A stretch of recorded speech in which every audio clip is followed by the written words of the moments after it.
Ndakula kumanya nzima sita Chiva uzambila nisikukwita Kuno ndo kwakandipita Chinga unkeza ndoita Kati hatso Vaudzekana mkoma widzo Vanhu vese varidza muritso Ndavapa maridzo Nditori ticha ane dzidzo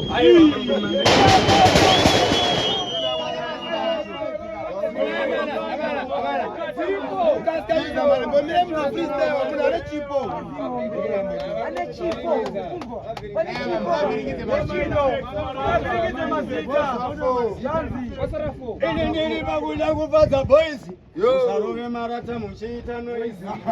Ndinopika kana ana Joyce Kutondidedza futi ana Loisi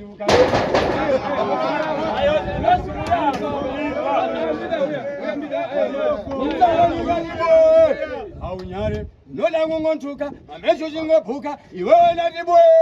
Aunyare ana manondiona eshuwa nongopona asika natibwe Aunyare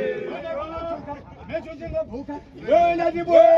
Aunyare ana manondiona yakunosika ikatichi Kati uya kuti ratso wadzomborotsa iko zvinonda kuudza ndadzomborotsa iko ndauya haikona kushingurira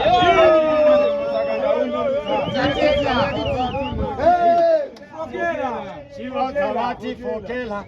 ndamhanya zvangu akapela iri patop amburela Chiva dzavamire kundiskela ndamhanya uya selector kana uri muske wangu ndapeta vamwe vari kugaya kuti ndaneta aiwa vangomani kumwa vheta chicheka aiwa iwe chiseka vichitweka